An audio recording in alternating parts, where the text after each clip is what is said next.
सभी को प्रणाम। डे 103 हमारी भावी पीढ़ी और उसका नवनिर्माण। आज का शीर्षक है नवनिर्माण में नारी का योगदान। नारी चूंकि एक माँ भी होती है, एक पत्नी भी होती है, एक बेटी भी होती है, एक बहू भी होती है, वगैरह वगैरह बहुत सारे उसके रोल होते हैं। और जैसा कि इस अध्याय में हम लोगों ने पढ़ा कि नारी एक सिर्फ जन्मदात्री ही नहीं होती है बल्कि निर्मात्री भी होती है। इसलिए नवनिर्माण यानी एक बच्चे का जो धरती पे आता है उसको जो नवनिर्माण करने की प्रक्रिया होती है उसमें अधिकांशतः माँ का योगदान बहुत ही महत्वपूर्ण होता है। तो क्या है इसमें बताया जा रहा है, हम लोग पढ़ते हैं।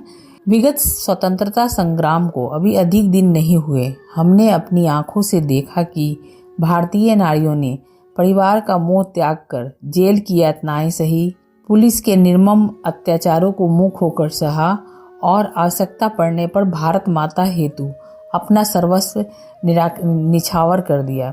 हमें अच्छी तरह स्मरण है कि लोकनायक गांधी जी की एक आवाज पर महिलाएं घर से निकलकर धरना, विदेशी वस्त्रों के बहिष्कार, असहयोग आंदोलन, नमक बनाने और शराबबंदी के अनेक कार्यक्रमों में पुरुषों के साथ कंधे से कंधे मिलाकर सहयोग देती थी। जिन दिनों अधिकतर कार्यकर्ता जेल के शिकंजों में बंद थे, महिलाओं ने संघर्ष के सूत्र को अपने कोमल हाथों से संभालकर विदेशी सरकार तथा भारतीय नेताओं को आश्चर्य में डाल दिया था। महिला में प्रतिभा है ये देखने को कब मिला, जब स्वतंत्रता आंदोलन चल रहे थे तो उसमें अधिकांशतः पुरुष जो स्वतंत्रता आंदोलन करता थे वो गिरफ्तार कर लिए गए थे, सब जेल में ठूस दिए गए थे, अंग्रेजों द्वारा मतलब यातनाएं दी जा रही थी। तो ऐसी परिस्थिति में वो आंदोलन चल रहे थे, उस आंदोलन की जो कमान आगे की थी वो महिला, जो घरेलू महिलाएं होती थी उन लोगों ने संभाला।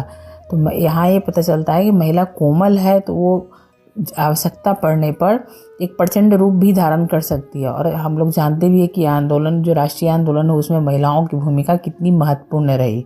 स्वतंत्रता के बाद महिलाओं ने विविध क्षेत्रों में आगे चलकर अपने परिश्रम, लगन, दृढ़ इच्छा शक्ति और अटूट आत्मविश्वास के द्वारा यह सिद्ध कर दिया कि वे अब किसी से पीछे नहीं है। यदि नर और नारी दोनों को समान सुविधाएं दी जाए तो नारियां प्रगति की दौड़ में आगे निकल सकती हैं। पर इतने से ही हम संतोष कर चुप नहीं बैठ सकते। अभी भी देश में दो वर्ग है, एक प्रगतिशील और दूसरा पिछड़े हुए लोगों का। गाड़ी के एक पहिए को, शरीर के एक अंग को छत विछत स्थिति में तो नहीं रखा जा सकता। देश की कोई योजना, युग निर्माण का कोई कार्यक्रम आदि जनसंख्या को छोड़कर नहीं बनाया जा सकता और न सफलता ही प्राप्त की जा सकती। किसी भी देश की प्रगति और सभ्यता का सही अनुमान उस देश की महिलाओं की सामाजिक और आर्थिक स्थिति से लगाया जा सकता है। यहाँ हम लोग स्पष्ट देख रहे हैं, बताया जा रहा है कि महिलाओं को किसी भी देश की अगर प्रगति को देखना है तो उस देश की प्रगति, महिलाओं की प्रगति से आकलन किया जाता है। उसकी आर्थिक स्थिति से उसकी स्वावलंबन की ताकत को देखा जाता है कि वो महिला, वहाँ पर महिलाओं की कितनी आज़ादी दी जा रही है, उसको कितनी स्वतंत्रता दी जा रही है, एक महिला आगे बढ़ने में उसको कितना समाज उसको सहायक बन रहा है। तो ऐसे समाज को प्रगतिशील माना जाता है। अब बदली हुई परिस्थितियों में यह आवश्यक है कि आंतरिक मोर्चों पर नियुक्त नारियां अपने उत्तरदायित्वों का निर्वाह ईमानदारी के साथ करें। यदि हम ध्यानपूर्वक देखें तो हमें पता चलेगा कि राष्ट्र निर्माण में नारी का योगदान उसके रसोई घर से प्रारंभ होता है। देश का बहुत बड़ा भाग खाद्य संकट से ग्रस्त है। ऐसे में अमीरी के झूठे प्रदर्शन को त्याग कर गरीबों को कहे जाने वाले खाद्यान्न, चना, बाजरा, ज्वार, मक्का आदि को काम में लाएं। महंगी सब्जियों, फलों तथा पकवानों के स्थान पर गाजर, पालक, मूली, बथुआ, आलू, मूंगफली, केला, नींबू, अमरूद, पपीता जैसे मौसमी और सस्ते फलों तथा सब्जियों का उपयोग कर सकते हैं। वे वस्तुएं स्वास्थ्यप्रद तो है ही, साथ ही पैसों की बचत भी हो सकती है। महंगाई के समय में बढ़ते हुए भावों का रोना रोने से कोई लाभ नहीं हो सकता। हमें तो फिजूल खर्ची त्याग कर मितव्ययी बनने का आदर्श उपस्थित करना होगा।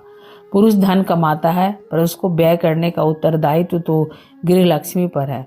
धन का सदुपयोग कर वह सीमित आय से ही परिवार की आवश्यकताओं की पूर्ति कर भविष्य के लिए बचत कर सकती है। अगर मतलब महिला के हाथ में कमान चूँकि घर की होती है, पुरुष कमाते हैं, तो महिला चाहे तो फिजूल खर्ची को त्याग करके उद्यमी बनकर वो बचत भी कर सकती है जो भविष्य के लिए काम आए। तो इस तरह एक महिला की राष्ट्र निर्माण में भी बहुत महत्वपूर्ण भूमिका होती है, क्योंकि वो परिवार का निर्माण करती है, तो साथ साथ वो परोक्ष रूप से समाज और राष्ट्र का भी निर्माण करती चली जाती है।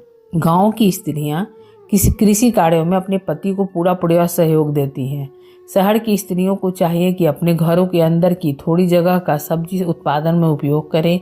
बड़े बड़े शहरों में जगह का काफ़ी अभाव रहता है, फिर भी तोरई, लौकी, सेम जैसी बेलों में लगने वाली सब्जियां आसानी से उगाई जा सकती हैं।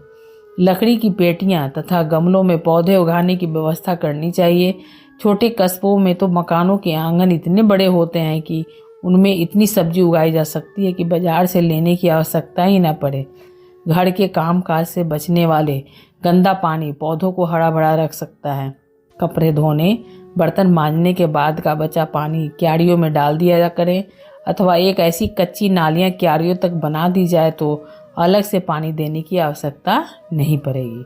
यानी हम छोटे छोटे ज़रूरतों से विशेष करके महिलाओं के बारे में बताया जा रहा है कि वो रसोई घर से चाहे तो बचत का नया एक तरकीब निकाल सकती हैं, पानी के द्वारा बचत करके, हरी सब्जियों का उपयोग करके, मतलब किसी तरह से वो अपने किचन में वो बहुत सारी चीज़ों का सदुपयोग करके समय का बचत, धन का बचत, वस्तुओं का बचत वो कर सकती हैं।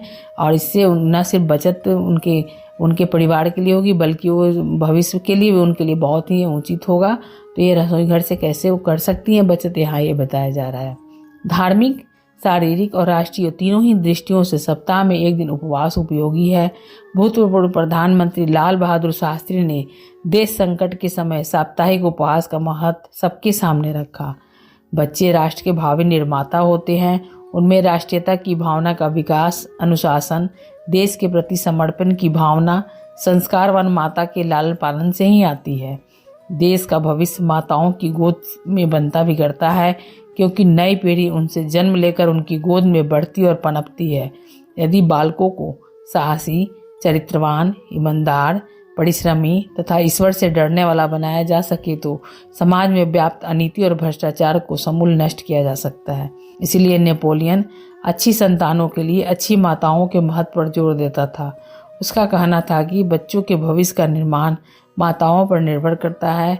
भारत का इतिहास इस बात का साक्षी है कि यहाँ की माताओं ने अपने बच्चों के पूर्ण विकास में ही रुचि नहीं ली, वरन उनमें मानवता के प्रति त्याग, प्रेम, देशभक्ति की भावनाओं को कूट कूट कर भर दिया।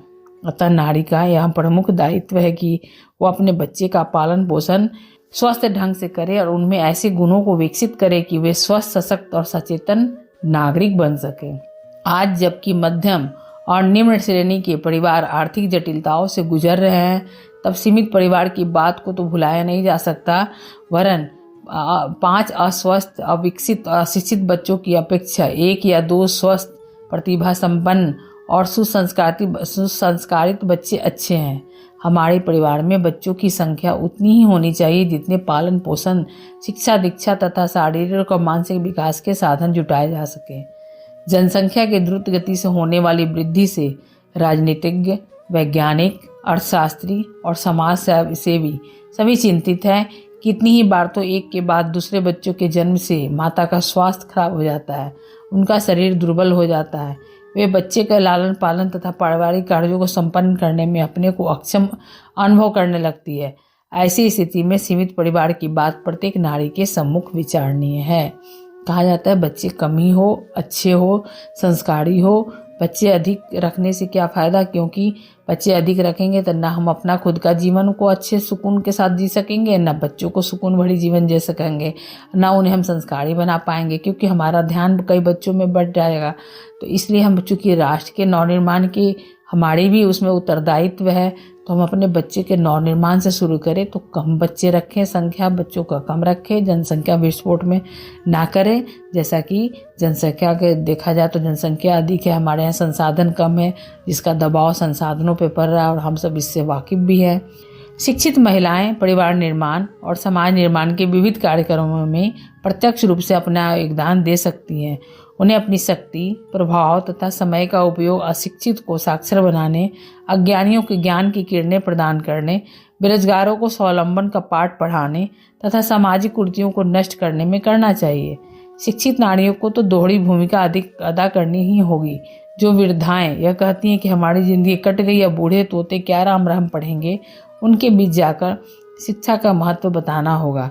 ये महिलाएं मध्याह्न में 2 घंटे का एक विद्यालय चलाकर बच्चों के लालन पोषण, स्वच्छता, सिलाई बुनाई और अनेक कुटीर उद्योगों का प्रशिक्षण देकर उन्हें शिक्षित ही नहीं आत्मनिर्भर भी बना सकती हैं।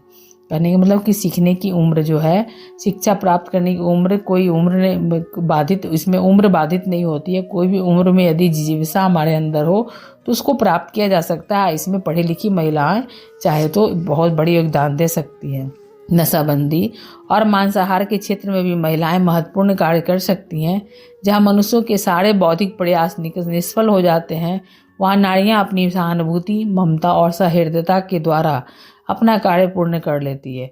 लाखों ऐसे परिवार हैं जिनमें मांस, मछली, अंडे, धूम्रपान और मदिरा आदि वस्तुओं का खुलकर प्रयोग किया जाता है। वहाँ पत्नी का सुमधुर व्यवहार और सत्याग्रह की भावना पति को ऐसे दुर्व्यसनों से छुटकारा दिला सकती है।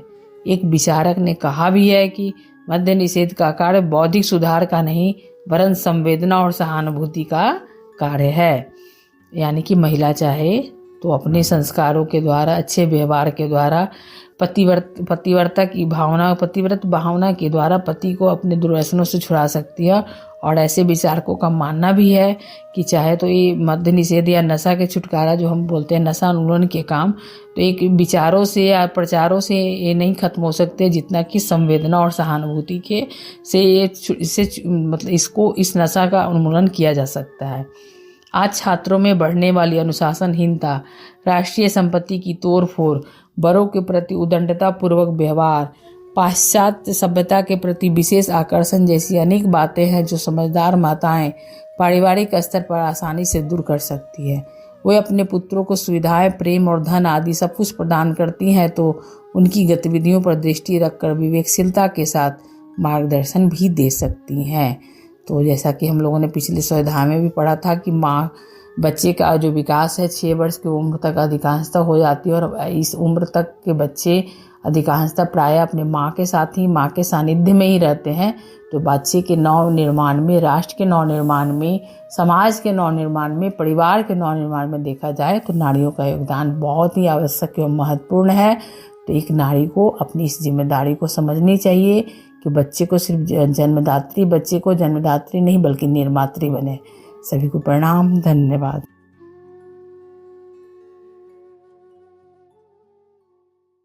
हमारे YouTube चैनल को सब्सक्राइब करें और बेल आइकन को दबाकर ऑल पर क्लिक करें ताकि आने वाले सभी वीडियोस की नोटिफिकेशन आपको मिलती रहे।